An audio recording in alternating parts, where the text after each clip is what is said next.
memang ada orang mengatakan saya baru bisa kreatif kalau mendengar musik, berarti senang. Saya baru kreatif kalau sambil merokok atau sambil makan nyemil, sambil ngemil. Menurut saya itu hanya kebiasaan. Dan misalnya ketika dulu juga begitu, wartawan-wartawan saya semuanya, hampir semuanya merokok. Kemudian saya larang merokok. Ahli hisab ya? Ya, ahli hisab, larang merokok. Oh Pak, nggak bisa, nanti idenya nggak keluar kalau nggak merokok. Omong kosong, saya bilang. Nggak boleh, terserah mau merokok atau mau kerja. Akhirnya sama saja, juga kreatif. Sehingga senang, kemudian bahagia, menimbulkan kreativitas. Iya dan tidak. Bukan saya tidak setuju, saya ralat tadi. Iya dan tidak. Tetapi kepepet lebih sering menimbulkan kreativitas.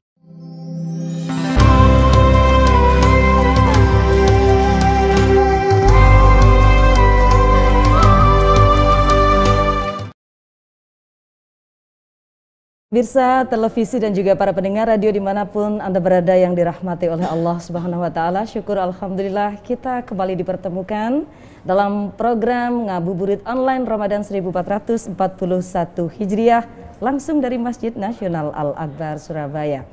Para pemirsa dan juga para pendengar radio, ini adalah spesial sekali di mana pada kesempatan sore hari ini hadir di studio kami Bapak Haji Dahlan Iskan. Subhanallah, assalamualaikum.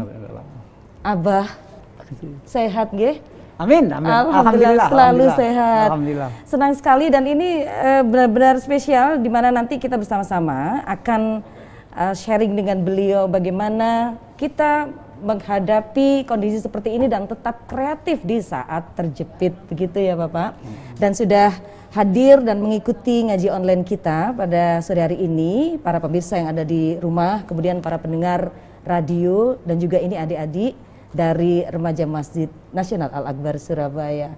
Baik pemirsa, sesaat lagi kita akan segera, sudah tidak sabar karena kita mendengarkan ngaji online bersama beliau. Jadi langsung kami persilahkan kepada Abah Dahlan Iskan untuk menyampaikan paparan di awal. Monggo. Dibuka saja Abah, ya, maskernya. Baik, terima kasih.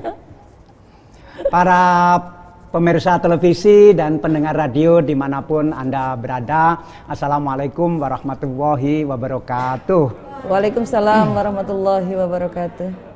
Saya kaget ketika diminta untuk berada di sini dan lebih kaget lagi setelah melihat studio ini banyak sekali hiasannya. Saya tanya ini siapa yang bikin hiasan ini? Ternyata ini kiriman dari para pemirsa dan pendengar radio dari seluruh Indonesia. Betul. Ini ada payung-payung dengan motif batik yang sangat indah. Ada payung-payung yang temanya Ramadan dan temanya keagamaan. Yang tidak menyangka kalau batik dengan tema Ramadan bisa dikreatifkan seperti ini. Dan saya dengar tadi bahwa yang kirim ini banyak sekali, cuma yang dipasang hanya bisa sebagian, mungkin bergantian, bergilir begitu. Dan acara ini sendiri saya kira bentuk kreativitas yang hebat sekali oleh sebuah masjid. Cocok dengan skala masjid ini nasional, kreativitasnya pun juga skala nasional, dan bahwa ada ngabuburit atau menunggu buka puasa dengan cara ini bagian juga yang sangat kreatif. Kemudian saya juga harus menyampaikan apresiasi bahwa respon dari masyarakat juga luar biasa, dan karena itu hari ini tema saya ini, tema pokoknya ini kan bagaimana tetap bahagia di masa wabah COVID-19 ini. Nah, dan bagaimana cara menyikapinya, terutama bagaimana agar tetap kreatif. Memang orang itu bermacam-macam dalam menyikapi keadaan. Betul. Ada orang yang menyikapi keadaan dengan gampang mengeluh. Ada yang gampang ngomel-ngomel, ada yang tiba-tiba menjadi pemarah, tapi ada juga yang memikirkan kalau saya mengeluh terus memangnya selesai. Misalnya tiap hari ngomel, tiap hari marah, terus besok pagi COVID-nya selesai, kan tidak juga. Nah, kemudian ada yang lantas menerima keadaan. Oh ya, sekarang memang ada wabah, sudah diupayakan ditanggulangi, ternyata tidak cepat selesai juga. Kemudian apa yang harus kita lakukan? Tetapi kepada yang marah-marah, kepada yang ngomel-ngomel, kepada yang mengeluh-mengeluh, saya tidak menyalahkan. Memang sunatullah manusia itu seperti itu. Manusia biasanya ketika menerima cobaan, biasanya tidak bisa langsung menerima. Biasanya harus menghadapi beberapa tahap. Harus melewati beberapa tahap. Tidak ada orang kena cobaan, ya sudah saya terima cobaan ini. Nggak ada. Atau kalau toh ada, jarang sekali. Orang begitu menerima keadaan, umumnya adalah satu, menolak. Menolak itu ada dua. Kok ini ada COVID sih? Ini salahnya siapa ini? Ini mengapa bisa terjadi begini? Nah, kemudian yang kedua, kok kita ini jadi korban sih? Yang terkena COVID bisa mengatakan, kok saya ini kena COVID? Padahal saya kan nggak berdosa apa-apa. Ini kan penyakit yang bukan perbuatan kita. Kok saya kena? Bagi yang tidak kena juga menyalahkan. Kok saya ikut terbelenggu sih sekarang? Harus ikut di dalam rumah, nggak bisa kemana-mana. Nah, yang punya sikap seperti itu sama sekali tidak salah. Jadi memang manusia begitu. Jadi kalau menerima musibah biasanya menolak dulu. Nah, menolak. Lama-lama kok aku ini menolak terus, kok rugi sendiri, kok nggak melakukan apa-apa, kok saya ini jadinya saya ini rugi. Nah, biasanya orang langsung masuk tahap 2. Nah, apakah semua orang bisa masuk tahap 2? Enggak juga. Ada orang yang bisa masuk tahap 2 segera. Ada orang yang bisa masuk tahap 2 nanti-nanti. Bisa orang yang masuk tahap 2 tapi telat sekali nanti.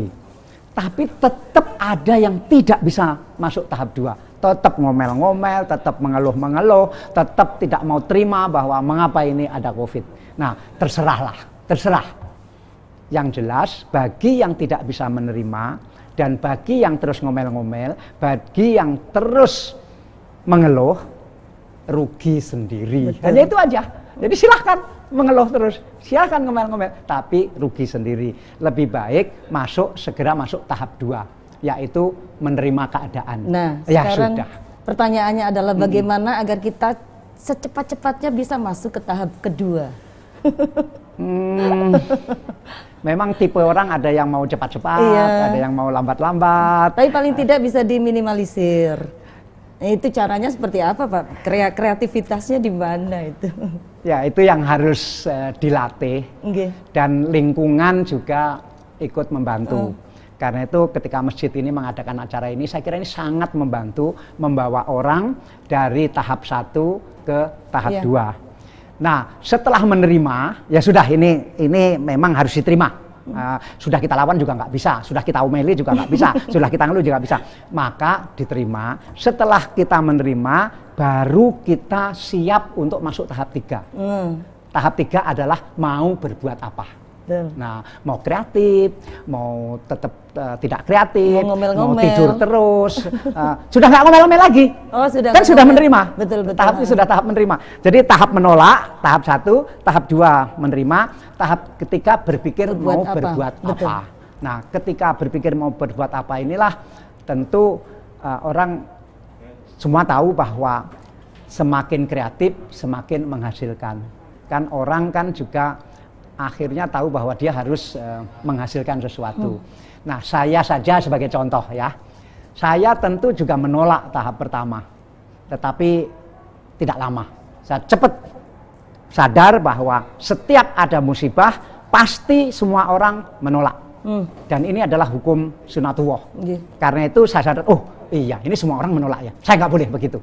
Nah, saya segera masuk tahap 2 menerima, ya sudah kita terima. Nah, setelah tahap 2, saya segera masuk tahap 3. Nah, tahap 3 ini apa yang saya lakukan ya? Nggak bisa keluar rumah, nggak bisa kemana-mana. Apa yang bisa saya lakukan? Pertama, karena ini tiba bulan puasa, waktu itu saya bertekad inilah untuk pertama kalinya dalam sekian tahun terakhir saya akan tarawih berjamaah yang tidak stop. Gitu.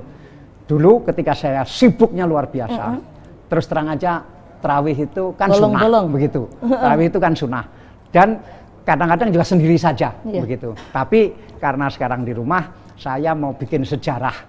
Dalam masa COVID ini, saya harus bikin sejarah tarawih berjamaah untuk. Boleh tahu Pak, imamnya siapa kalau di rumah? Imamnya di rumah ini supir saya. Oh, Masya Allah, luar biasa. Namanya Pak Sahidin, dia orang Sunda. Sudah berpuluh-puluh tahun jadi supir saya. Waktu saya di Jakarta jadi supir saya, waktu saya jadi Direktur Utama PLN juga jadi. Tapi nggak grogi Pak ya, supirnya mengimami seorang Bapak Dahlan Iskan? Biasa kok, supir saya ajari untuk kita ini sejajar saja.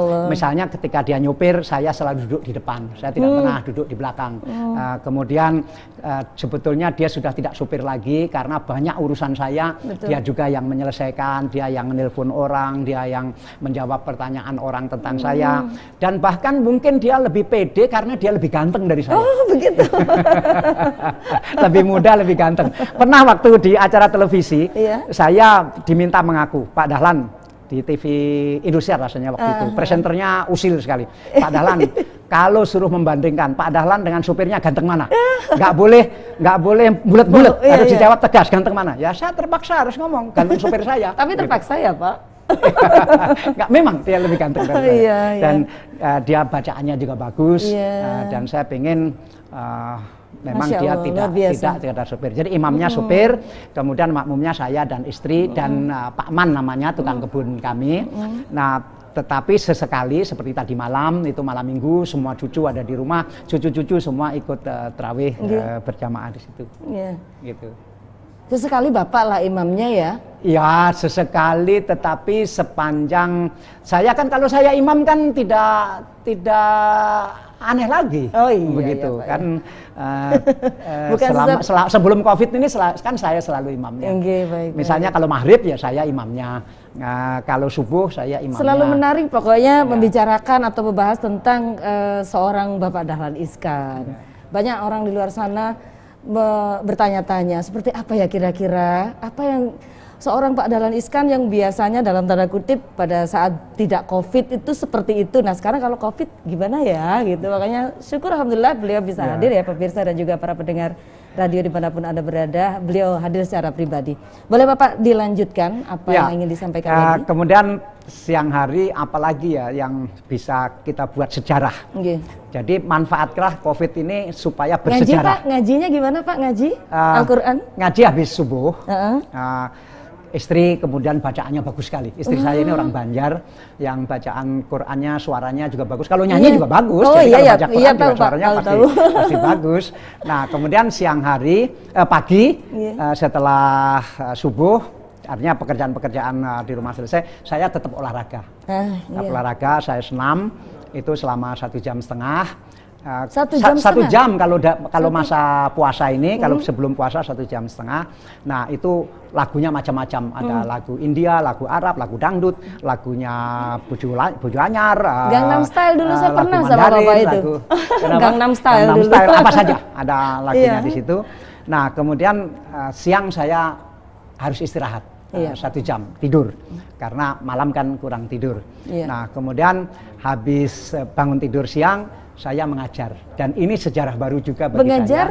Mengajar khusus untuk cucu-cucu saya, karena kan nggak boleh ngajar orang lain, karena nggak boleh ada orang datang ke rumah.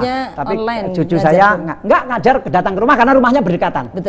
Dan kita sudah menjaga bahwa keluarga kita sebaiknya bisa lolos dari COVID ini, sehingga cucu-cucu saya malam minggu di rumah. Apa Pak yang diajarkan Pak? Saya ngajar ke cucu-cucu saya, ngajar bahasa Mandarin. Kebetulan saya bisa bahasa Mandarin. Tentu tidak levelnya saya mengajar Mandarin, tetapi untuk pengenalan ya kelas 1 atau kelas 2 saya masih bisa lah ngajar bahasa Mandarin. Pasti lucu-lucu Pak ya mengajar mengajar cucu-cucu sendiri, tantangannya berbeda pastinya. Iya, ya lebih lucu lah gitu. Iya. Karena kalau ngajar bahasa Inggris, cucu-cucu saya lebih bagus bahasa Inggrisnya dari saya. Gitu. Semua cucu saya bahasa Inggrisnya bagus. Ngajar Al-Quran mereka juga belajar di sekolah.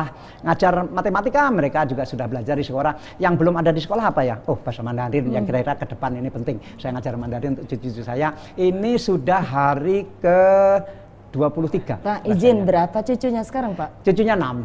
Bapak hafal semua putra-putri Ya. cucu-cucunya namanya? Anak saya kan cuma 2. Masing-masing punya anak 3 ya pasti hafal semua. Hafal ya semua ya, Karena alhamdulillah. cuma 6 kan. Dan kami akrab. Ya. Baik. Kemudian Bapak ingin menorehkan sejarah apa lagi di tengah pandemi ini, Pak? Minimal 2 itu. Tadi bagaimana tarawih yang tertib, yang tidak kesusu, yang berjamaah. Kemudian tentu saya yang terbaik begini, untuk level seperti saya atau seperti Anda, itu sebaiknya menetapkan selama COVID ini harus melahirkan konsep pemikiran apa yang sangat besar. Nah, itu dia. Nah, itu saya lakukan. Tentu tidak perlu saya buka di sini, tetapi tiap hari saya merancang sesuatu yang rancangan itu merupakan karya yang mungkin baru untuk Indonesia. Dan saya sudah kira-kira 60% rancangan itu selesai. Saya perkirakan 1 bulan lagi selesai. Nanti dalam bentuk apa itu, Pak? Dalam bentuk inovasi-inovasi. Saya kira dalam bentuk buku juga, Pak. Tidak, buku sih bagi saya bukan karya besar. Oh, kalau Allah, buku, karena saya sudah menulis 7 buku, dan kalau buku itu bukan ide baru kan. Menulis buku kan sudah biasa menulis buku. Baik, nanti bisa masyarakat bisa menikmati juga apa yang menjadi. Jadi pemikiran ini bagi saya ada pemikiran yang skala nasional, bagaimana bangsa ini bisa lebih maju ke depan. Kedua, pemikiran di tingkat kelompok usaha kami sendiri, bagaimana maju ke yang baru. Bisa inovasi ya Pak. Baik Bapak, ini sudah ada pertanyaan masuk ke studio, silakan. Kita akan bacakan. Bagaimana memunculkan kreativitas ketika kondisi tidak tenang seperti ini, Pak? Pertanyaannya dari Makassar, Pak, dari Pak Yusuf Makassar. Terima kasih Makassar. Apa kabar Makassar? Dulu saya sering sekali ke Makassar, tapi sekarang terpaksa tidak bisa ke Makassar. Nah, bagaimana memunculkan kreativitas ketika kondisi tidak tenang? Tentu tidak bisa. Orang harus tenang dulu. Karena itu apapun yang terjadi tenanglah. Kan masa penolakan sudah lewat. Saya doakan Anda juga sudah lewat, meskipun banyak orang yang belum. Masa bisa menerima sudah lewat. Nah, sudah tenanglah. Ternyata COVID seperti ini, ternyata keadaan seperti ini, ya tenanglah. Nah, setelah tenang ini berpikir apa yang harus dilakukan. Nah, kan banyak sekali orang yang memang sejak lahir, bukan sejak lahir, orang dilahirkan untuk bisa kreatif. Tapi ada juga orang yang baru kreatif ketika kepepet. Ya, dan ini topik kita hari ini. Kepepet. Sekarang ini kan kepepet. Iya, betul. Kepepet nggak bisa keluar rumah, kepepet nggak bisa jalan-jalan, kepepet nggak punya penghasilan, kepepet. Ya, kan akan muncul ide. Jangan kepepet misalnya, oh sekarang kepepet nggak punya penghasilan, ya udah utang aja ke tetangga. Itu sih namanya bukan kreativitas. Sekarang nggak punya penghasilan, kirim WA aja ke orang yang kira-kira dermawan supaya siapa tahu mereka bisa kirim. Itu namanya bukan kreatif. Itu orang yang gampang menyerah. Betul. Nah, sekarang bagaimana hindari minjam? Coba sedapat mungkin hindari minjam. Kemudian hindari minta. Hindari tergantung pada orang. Nah, itu dulu. Hindari minta, hindari pinjam, hindari tergantung pada orang. Coba, misalnya, aduh ini nggak bisa, ini harus minjam. Tahan. Anda nggak akan mati dalam 1 hari. Nggak akan mati, tahan. Luar biasa. Kira-kira seperti itu. Jadi, kalau Anda dalam keadaan kepepet COVID ini gampang memutuskan, pinjam aja deh. Itu kreativitas Anda tidak akan pernah lahir. Betul. Nah, karena itu biasanya orang miskin lebih kreatif. Karena tidak banyak tempat untuk berlari. Mau minjam nggak dipercaya, mau minta keluarganya miskin juga. Biasanya dia kepepet, kemudian dia banyak idenya. Karena itu banyak sekali orang miskin yang sangat kreatif. Baik, betul, luar biasa. Baik, ini ada pertanyaan lagi yang sudah masuk dari Aisyah Rahma, Tasikmalaya. Pertanyaannya, munculnya ide kreatif itu ketika kita berada di posisi ketiga S, senang, suka, dan santai. Bagaimana ketika kita berada di posisi terjepit? Saya tidak percaya bahwa kreativitas terjadi hanya pada saat senang, suka, dan santai. Saya tidak setuju itu. Ya. Kreativitas lebih banyak terjadi ketika keadaan terjepit. Pak, apakah ini juga berlaku pada kehidupan Bapak? Iya. Misalnya terlalu banyak contoh, tetapi bahwa ide harus mempunyai produk seperti ini karena kita tidak bisa melakukan ini, itu terlalu banyak. Memang ada orang mengatakan saya baru bisa kreatif kalau mendengar musik, berarti senang. Saya baru kreatif kalau sambil merokok atau sambil makan nyemil, sambil ngemil. Menurut saya itu hanya kebiasaan. Dan misalnya ketika dulu juga begitu, wartawan-wartawan saya hampir semuanya merokok. Kemudian saya larang merokok. Ahli hisab ya? Ya, ahli hisab, larang merokok. Oh Pak, nggak bisa, nanti idenya nggak keluar kalau nggak merokok. Omong kosong, saya bilang. Nggak boleh, terserah mau merokok atau mau kerja. Akhirnya sama saja juga kreatif. Sehingga senang, kemudian bahagia, menimbulkan kreativitas. Iya dan tidak. Bukan saya tidak setuju, saya ralat tadi. Iya dan tidak. Tetapi kepepet lebih sering menimbulkan kreativitas. Baik. Terima kasih. Biasanya memang dalam keadaan-keadaan tertentu, keadaan terjepit, terpaksa kemudian kita bisa berpikir bagaimana keluar dari masalah. Asal tidak mudah menyerah. Betul. Asal tidak mudah menyerah. Ya. Itu beberapa hal yang bisa kita ambil, kita pelajari dari seorang Bapak Dahlan Iskan, Jawa Timur punya. Pak, kemudian masih bisa ditambahkan lagi Pak, apa kira-kira yang akan kita lakukan terkait dengan keadaan seperti ini? Ya, tadi kan tahap 1 menolak sebaiknya sudah lewat ini. Semua orang sebaiknya udahlah, nggak ada gunanya lagi menolak-nolak, nggak ada gunanya lagi. Kemudian menerima. Nah, bagaimana tahap dari 1 menolak menjadi menerima ini? Itu yang dilakukan adalah berpikir tujuan hidup itu apa sih gitu. Tujuan hidup itu kan untuk bahagia. Betul. Kalau saya menolak terus ini, maaf, memangnya saya bahagia. Maka bagaimana agar kita ini mudah bahagia? Bahagia itu sebetulnya tidak sulit. Apakah bahagia? Bahagia adalah tercapainya keinginan. Bahagia adalah tercapainya keinginan. Kalau keinginan tercapai, maka dia bahagia. Loh Pak, saya ini keinginan saya nggak pernah tercapai, berarti saya nggak pernah bahagia. Ya iyalah, ya iyalah. Tetapi terus kapan saya bahagia Pak? Ya mungkin keinginannya itu yang salah. Mungkin keinginannya terlalu tinggi. Betul. Misalnya sekarang ini, keinginannya COVID ini 2 minggu lagi selesai.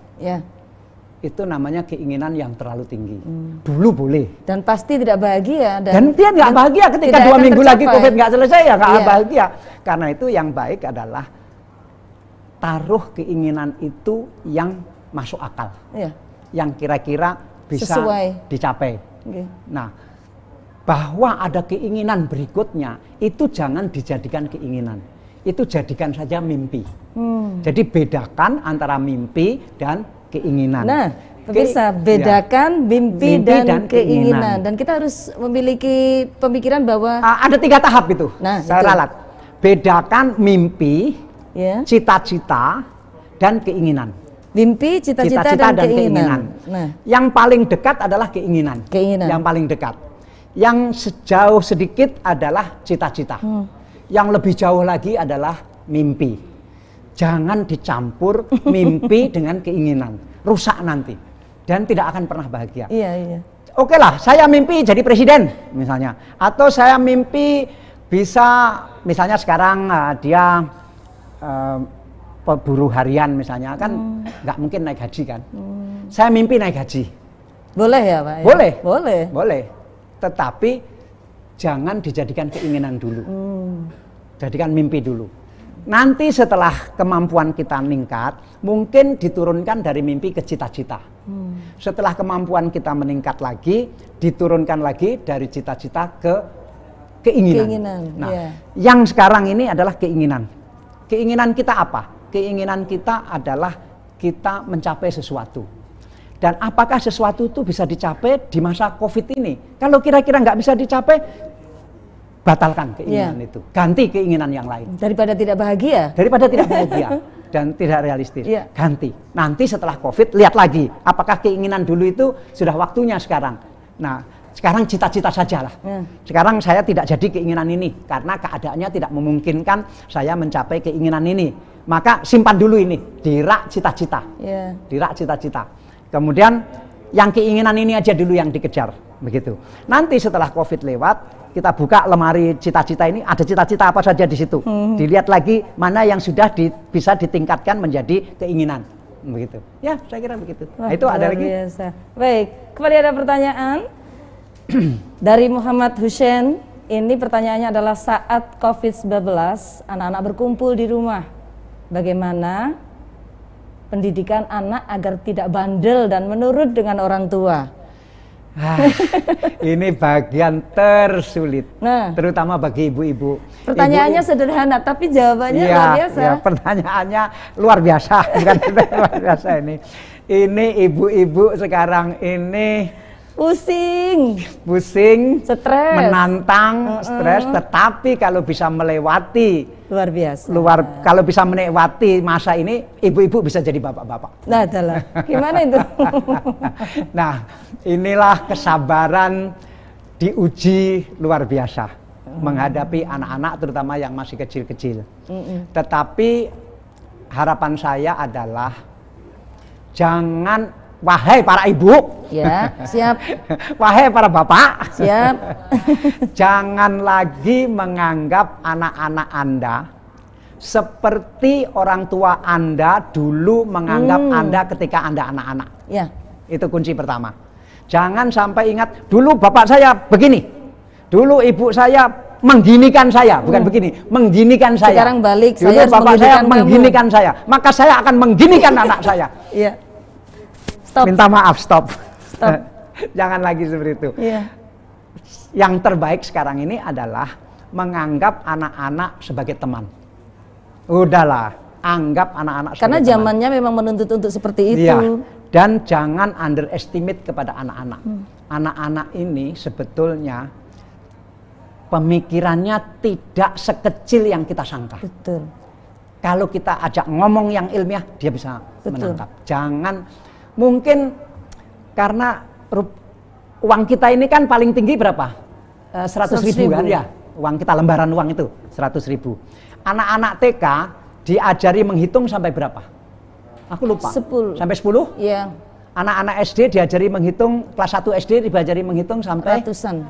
100 katakanlah.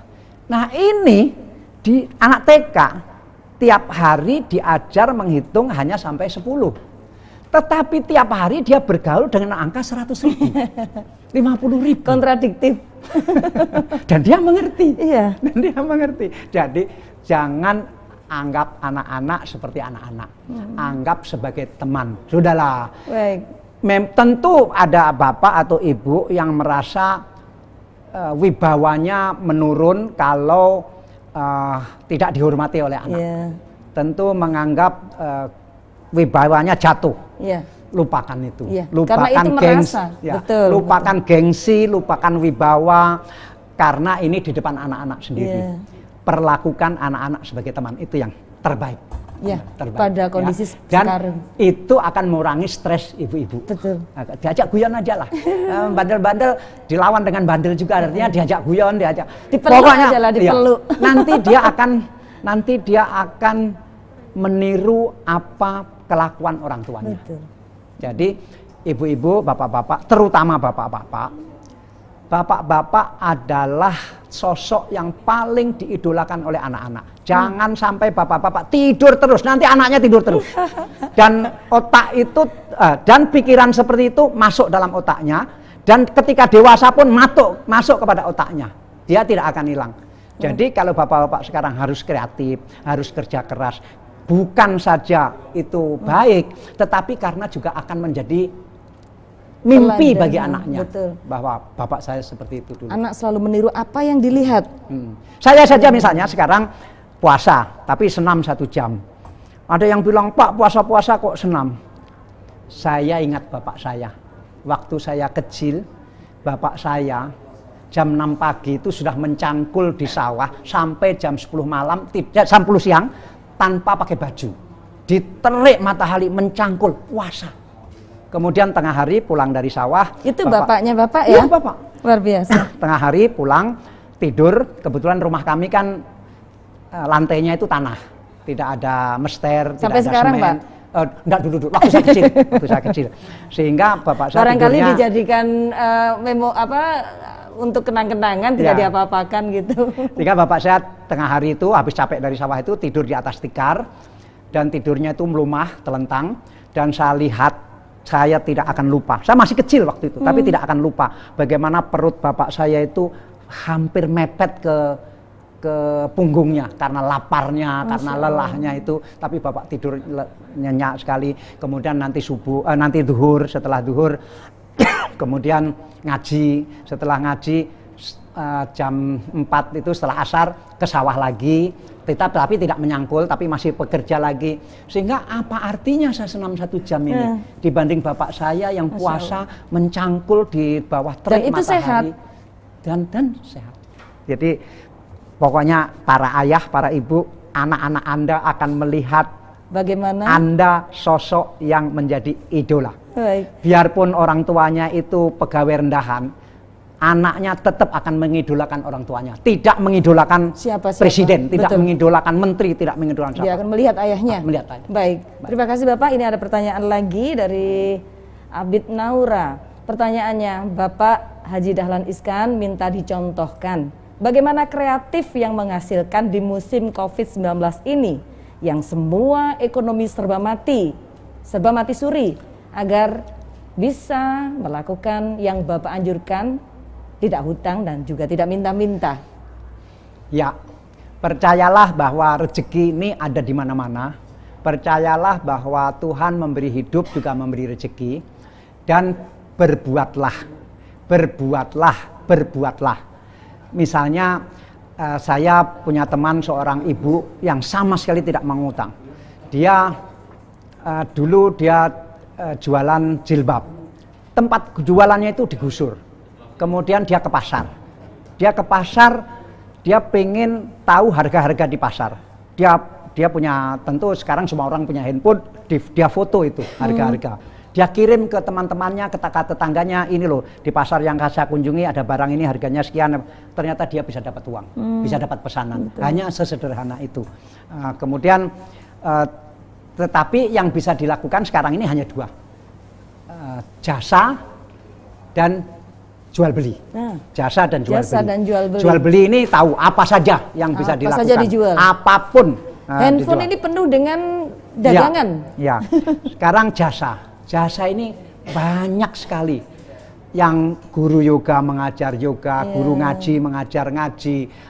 Pak Huda, Misbahul Huda itu sekarang ceramah. Kemarin juga kita undang ke sini. 1 bulan dapat 100 juta. Dia misalnya begitu. Tapi bagi yang kecil-kecil jasa apa saja? Jasa misalnya mencukur, tetapi dengan cara baru. Dia pakai masker, dia bawa OPD. Ini loh Pak, dia nawarkan, Pak, sekarang ini bapak-bapak banyak yang rambutnya panjang. Gondrong, sampai saya gundul karena supaya jangan terlalu lama. Jangan terlalu sering cukur dan seterusnya. Pokoknya begitu orang itu bergerak, dia akan bisa dapat. Lihatlah lingkungan Anda, ada peluang Anda apa begitu. Jangan diam, lakukan sesuatu. Lakukan sesuatu. Baik, pemirsa televisi dan juga para pendengar radio dimanapun Anda berada. Sore hari ini adalah sore hari yang benar-benar spesial. Hadir di studio Bapak Haji Dahlan Iskan yang sudah memberikan kepada kita bagaimana tips supaya kita tetap kreatif pada saat kita terjepit.